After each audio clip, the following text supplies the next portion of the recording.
Hello, everybody. Today, we'd like to welcome back Marty Nachel. Marty has given talks over the years in CBP on staff education, and most recently is the leading force behind the American Craft Beer Hall of Fame.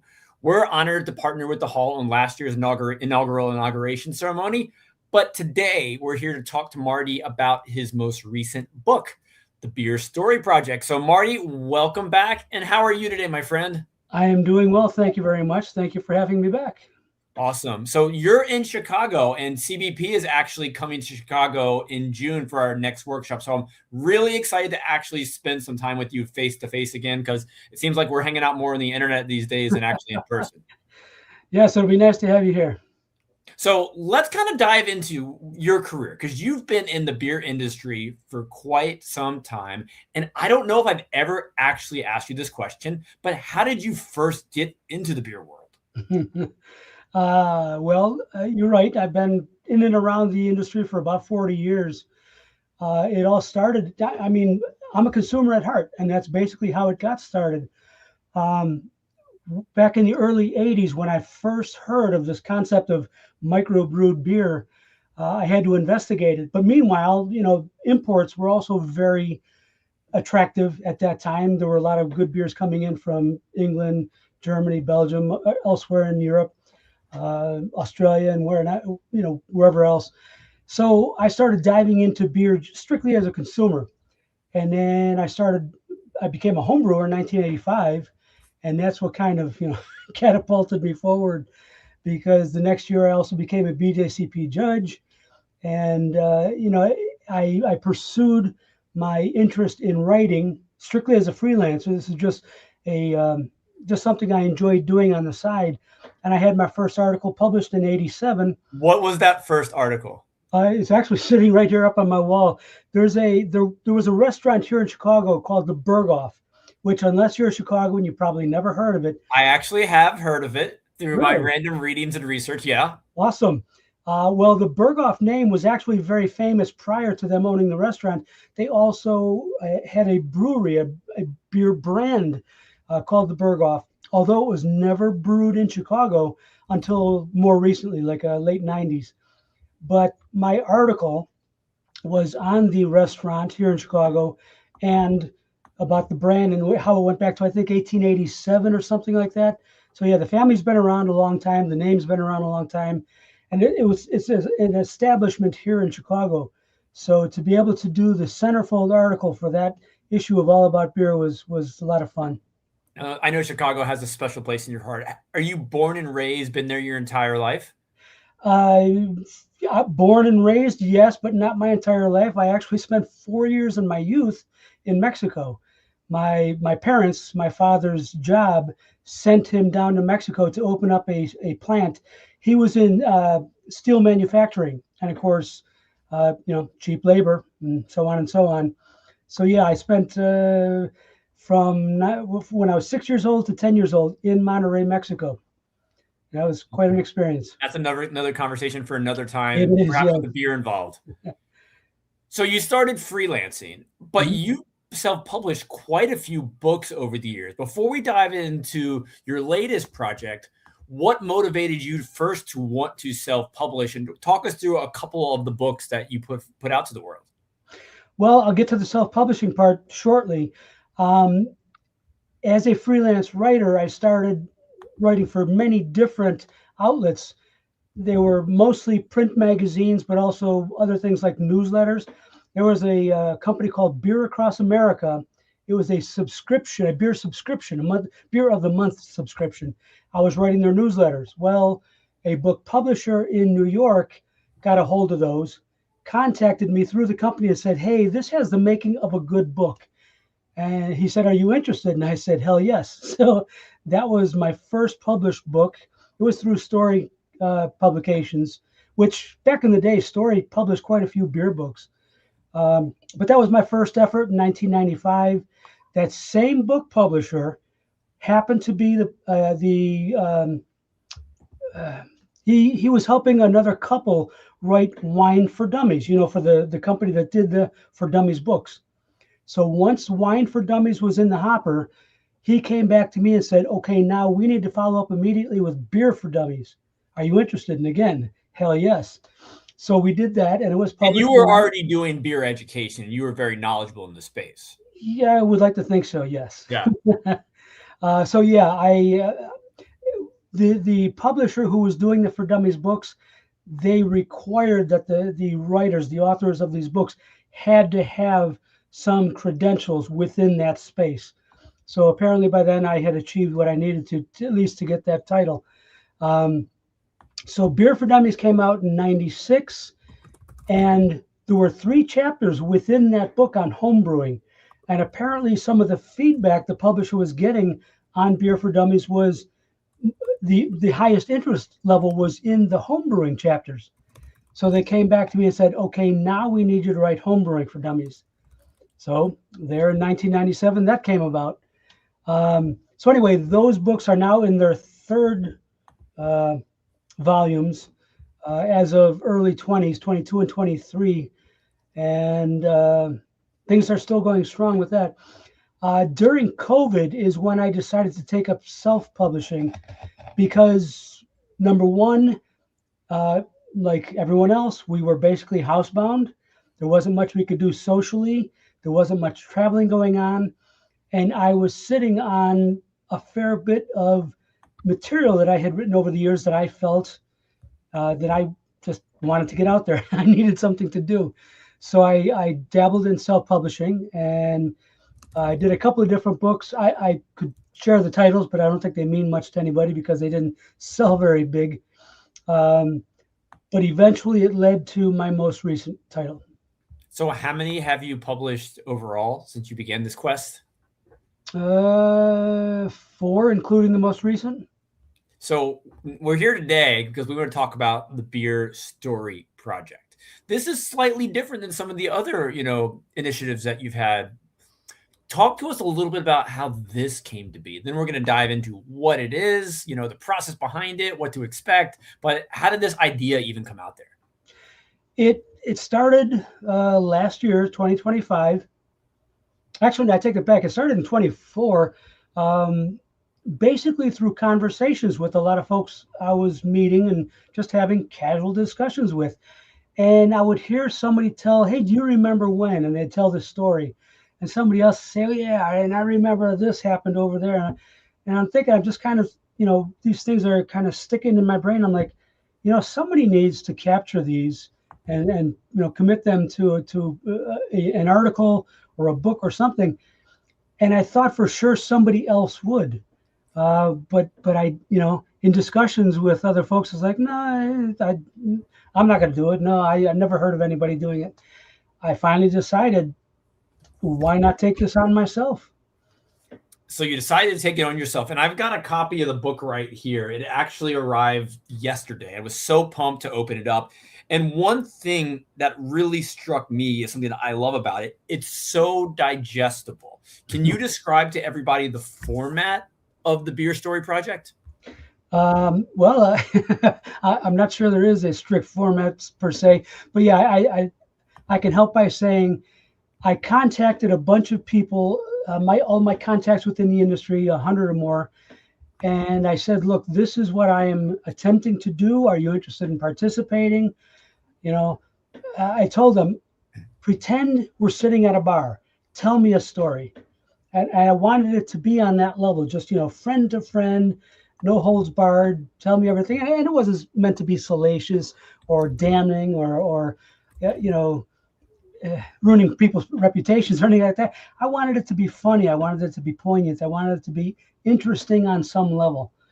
So I got a lot of people to respond. And I think my favorite part is that there were some folks who, honestly, I did not know. They weren't personal contacts. I was kind of, friend of a friend kind of contact. These people came forward with their stories from early in the industry.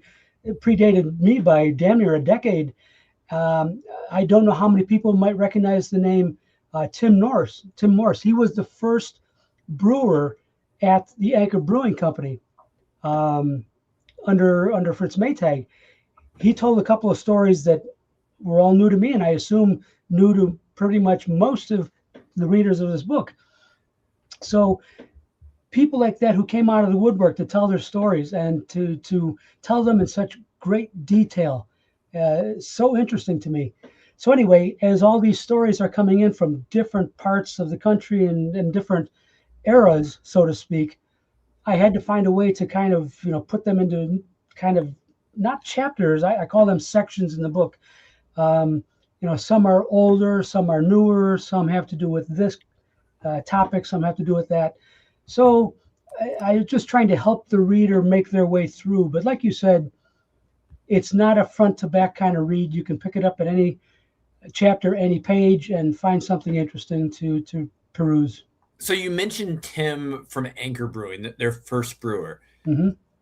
Did he just randomly get wind of the project and reach out to you? Or was there some way that you all were connected? He was unknown to me prior to this project. Apparently, he had gotten wind of it and contacted me and said, I have a story for you. And I said, sure, please. So that's what I love about this. You're capturing stories most of us have not heard before. In your opinion, why is it important to record these moments from our industry? Well, I have my own personal reasons. And in fact, I enumerate those in the foreword to the book. I feel that I need to give back to this industry. This industry has given me a lot over the last 40 years. So it's important to me. I'm an armchair historian. I love learning about areas of interest. And of course, I have a great deal of interest in this industry. So I thought, well, why don't I gather these stories, most of them of historic value, at least to this industry, and compile them and make that something tangible for other people in the industry to appreciate and perhaps even learn something. And going back to just the format of the book, it's so digestible. So everyone working in this industry is so busy. This is the book that I love because I'm looking forward to just picking it up and seeing where I end up and what I can learn today, what moment from our history that I can, teach myself and learn from. Mm-hmm. Yeah. I felt also, by the way, as I was going through this, I felt that there were like pockets of emptiness, that there needed to be more thrown in there. So I did a fair bit of research. I wrote about maybe 20-25% of the book. All the rest has been submitted by others. But I went through old documents. I looked for magazine articles, newspaper articles, other documents, press releases, anything I could to fill in gaps and holes to give more context to everything that was going on in the industry throughout the years. So writing a book like this, being part of it, being the organizer, doing all the research you did, how long did it take to put this together? From conception to publication was about 8 months. I started last March. And I had everything. My deadline for submission was September 1st, Labor Day. And I can guarantee you that not everybody made the deadline. I was still accepting stories as late as almost October. I was forgiving in that regard because I really did not want to turn anybody away. So I stayed as open as I could, as long as I could.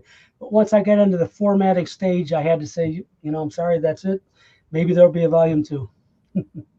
So my inbox is always very, very busy, constant conversations with people across so many different topics. So I can only imagine what it was like to just organize everything, tracking people down, sending the requests, getting the content. I feel like you probably really enjoyed the reaching out process because did it get you in contact with just so many interesting people from the beer industry? It really did. Not only did I contact people who I'm in regular contact with, on a weekly, monthly, whatever basis, but it put me into contact with people I had not been in contact with for decades or, years at least. And along with what you said, it put me in contact with people with whom I had never had contact. So yeah, it was a lot of fun. It kept me on my toes. I don't know if you've heard, I'm sure you've heard the saying herding cats. That's how I felt. I was working with all these emails. And by the way, that's another thing. It was a mistake I made early on and totally my fault. I didn't standardize the method by which people should submit these stories. I was accepting, they were Facebook messaging me, they were contacting me on Facebook posts, they were texting me, there were emails. That was a That's a lesson learned, I guess. all that information, copying and pasting it into a Word document, formatting it. That was not fun, but lesson learned. Lesson learned, but there's something about having like an actual conversation with someone, even if it's through an email, Mhm. versus just sending someone a link to a form. It just feels more personal doing that. But I totally get from an organizational perspective, it probably was fun. Fun. So was that the biggest difficulty you faced for this whole project, or is there anything else that was challenging as you put it all together? um, that was problematic, but I learned, I dealt with it. There was another one that kind of blindsided me. Uh, I realized too late, and this might be a little bit on the technical side, but if it's a forewarning for anybody else who wants to self-publish. Um, Put your manuscript together, unformatted, and then upload it to whatever platform you're using to self-publish, and then do your formatting, because boy, did I deal with some serious formatting issues late in the game. Yeah. Oh, that's fun. Sorry you had to deal with that. Again, my fault. It was the learning curve. I didn't take that into consideration. So that's something that frustrated you and you learned from. So I'm looking forward to the next book that's going to save you more time along the process. But Absolutely. I mean, you just mentioned the love of connecting with people. What was that your favorite part about putting this together? Or what was your favorite aspect about just doing the beer story project, Marty? Well, connecting with the people was fun for the most part. I mean, again, most everybody who submitted was doing it voluntarily and with gratitude. They wanted to be a part of it. For some people, it's kind of like pulling teeth, twisting arms. Hey, you told me you were going to submit something. Please follow through. That part was not so fun.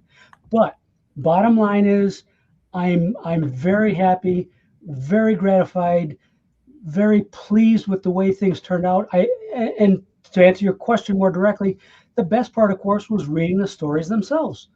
I absolutely love the stories that came through. Some of them, I couldn't believe that some folks wrote 6 pages, 10 pages. So how did you handle that? Let's say you ask someone, "Hey, would love a blurb for my new book. Here's what I'm looking for," and you literally get a novel back. Were you able to include it in its entirety, or did you have to play editor and kind of trim it down a little bit?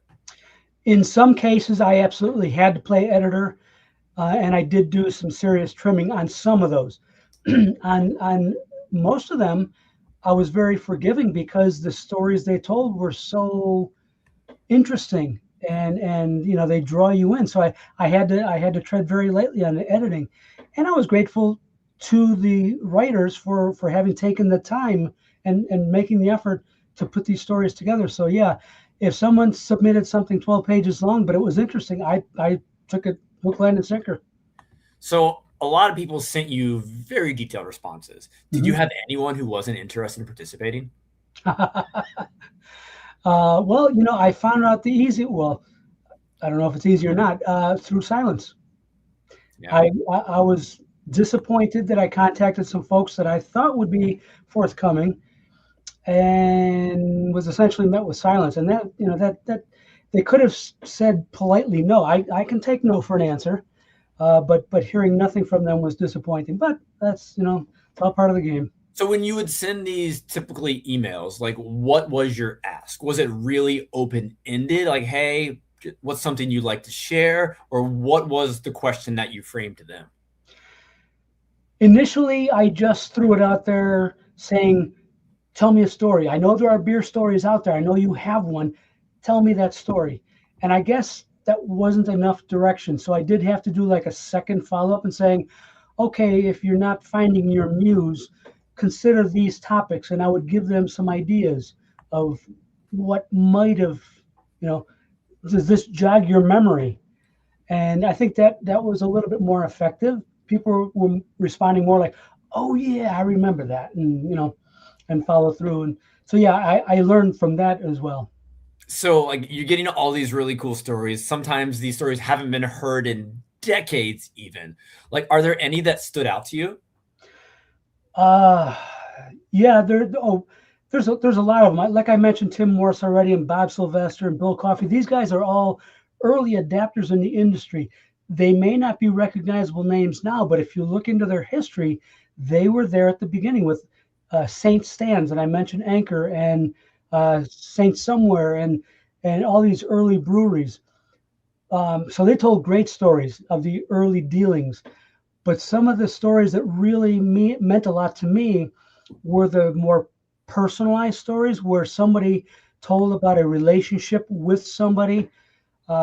Megan Coaster, she wrote about when she first met Jack McAuliffe. Now, for those of you who may not know Jack McAuliffe, he was the man who started the very first microbrewery, as they were called back then, New Albion in California back in 1976. That was the year I graduated high school. Um, she tells the story very lovingly of how she met him and befriended him and continued to be his friend until he passed away.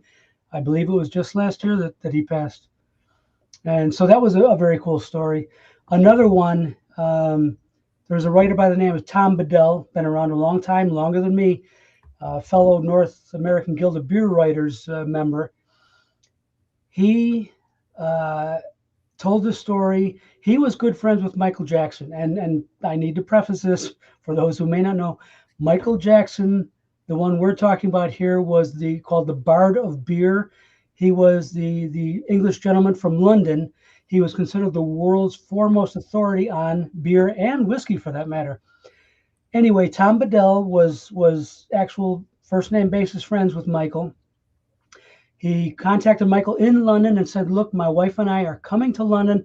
We would love to meet up with you at your pub, and I'll buy you a pint." And Michael graciously accepted and said, when you get into town, please ring me up and we'll get together. And so Tom was telling the story about how he and his wife got to London. They were excited, and they called Michael the night after they had already arrived and done a little bit of touring.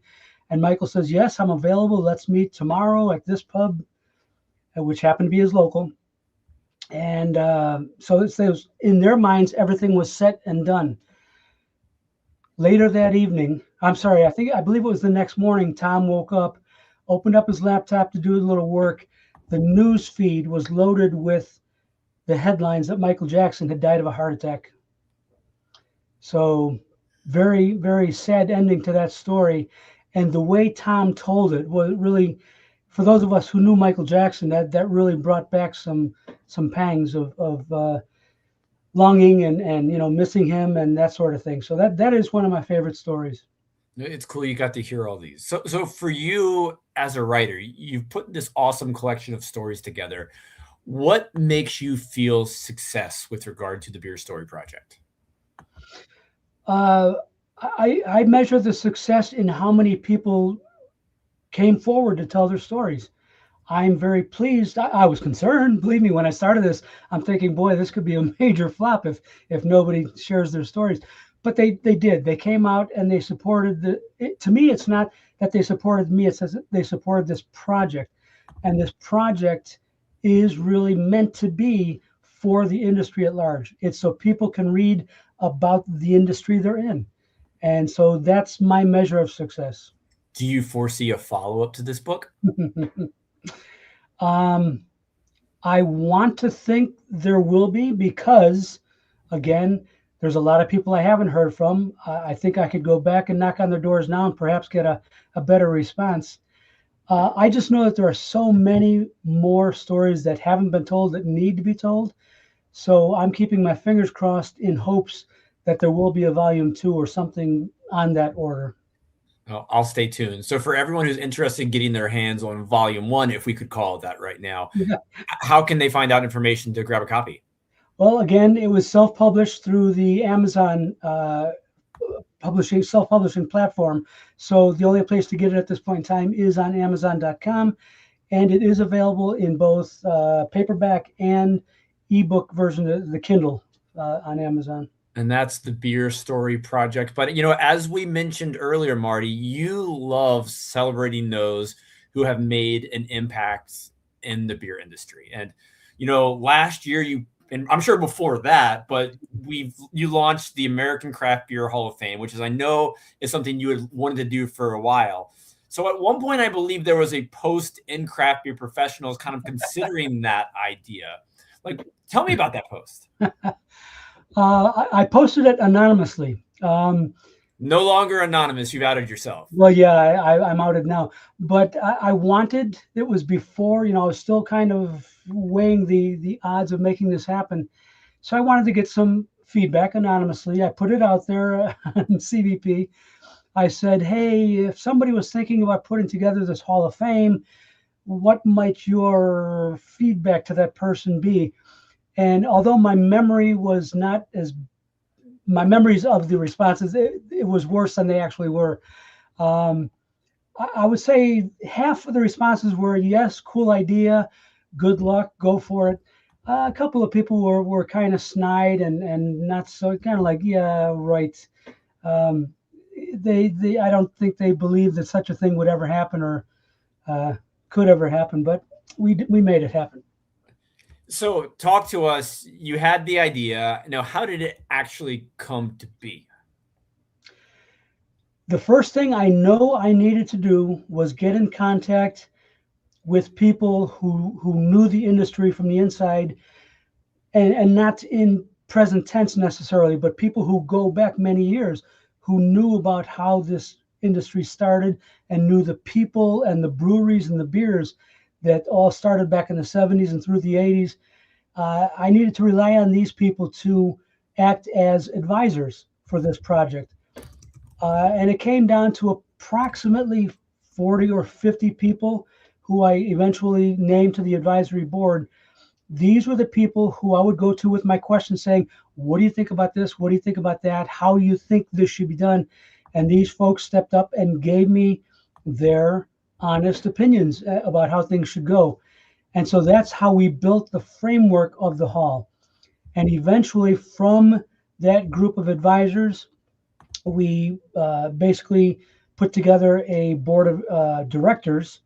There are 5 of us at present time. And the board of directors do most of the decision making at this point in time, but we still rely on our advisors when we get into tough situations where we're not quite sure how to achieve the goal. We lean heavily on our advisors for their advice. So you announced the first class to the hall last year. Mm-hmm. Who joined? We were very, very pleased with our first ballot and with the first 12 inaugural inductees. I'm gonna read from my cheat sheet here. There was Charlie Bamforth. Oh, I'm sorry, my apologies. He was a nominee. But the people who actually made it into the hall were Bert Grant, Fred Eckhart, Charles Finkel and his wife Roseanne Finkel, Ken Gross, Jim Cook, Michael Jackson, Jack McAuliffe, Susie Stern and Jane Zimmerman, who were both co-owners of New Albion with Jack McAuliffe. Those names are not so well known. That's why I feel I need to explain that. Along with Charlie Papazian and Fritz Maytag. So we're very, very proud and happy to have those 12 people as our inaugural inductees. Now that's a strong first round of inaugural inductees. So what has been the response from the craft beer community towards the hall so far? I would say overall positive. Not quite as strong as we were expecting or hoping for. I think part of the problem is timing. The Hall of Fame was created in 24, and we inducted our first inaugural inductees in 25. And I think, unfortunately, the timing was not good. We were, post-COVID, kind of on the downside. People are well aware of the fact that the industry is losing numbers in terms of breweries and beer sales and overall barrelage, that kind of thing. So I understand that. I understand that people have bigger issues to worry about right now. We were kind of hoping that we would actually help bring more focus and interest on the industry.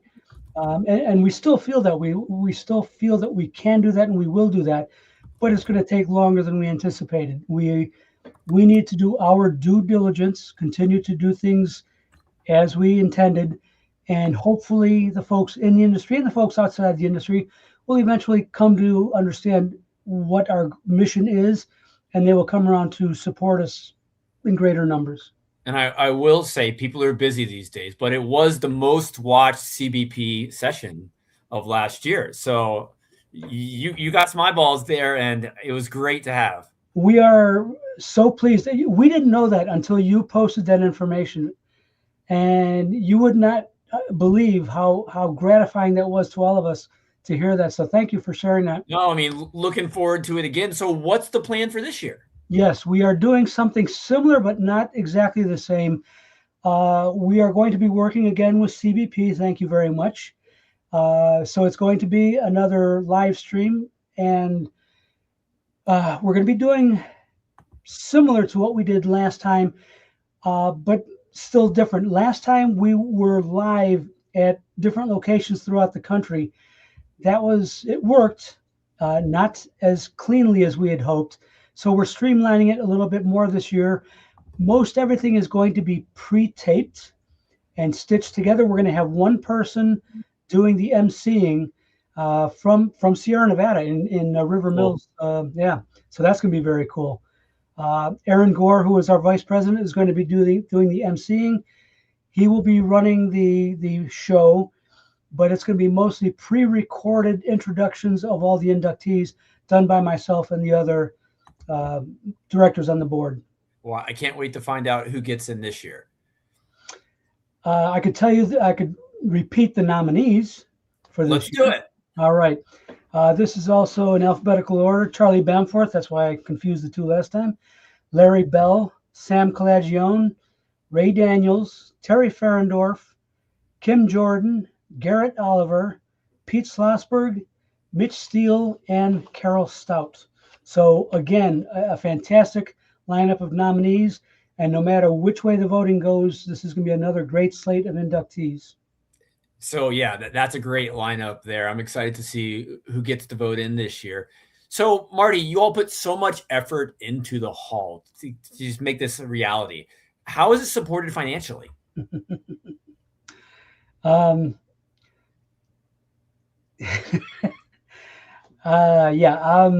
We have put in our own money, in at least to begin with.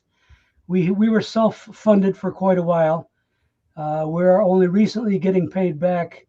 We have had some people step up, or corporations, companies step up and participate financially. But we can always use more support. And I say this for a couple of reasons. Not only do we have our week-to-week, month-to-month operating expenses throughout the year, but it's also part of the hall's mission. And you can read about this on our website. Part of our mission is actually to give back. Ultimately, we would love to give back in the form of grants to people in the industry. We're not there yet. It may be a while before we get there. So just putting the word out that we can always use more support, and no donation is too small. So. No, that's awesome. And is there a link people can follow? Well, if they go to our website, www.americancraftbeerhalloffame.com, just click on the tab that says support us, and you will find the links to we have PayPal and we have Cash App, and we try to make it easy on everyone. Everybody buy Marty a beer for all of his hard work. No, it's not for me. It's for the hall. I know. So I love what you're doing. Thank you for letting us be a part of this amazing thing. I'm looking forward to diving into the book.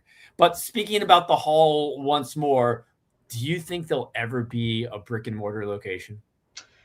Ooh, the question of the day. We've been asked that quite a bit.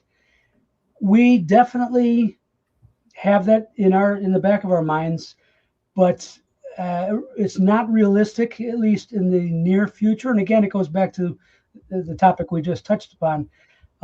We would need some serious financing in order to be able to do that. we would love to see it happen. We believe it should happen. But yeah, we need some serious backing on it. I would like to throw this little story in there. Do it. We were contacted about, I don't know, I'm going to say about 3 months ago.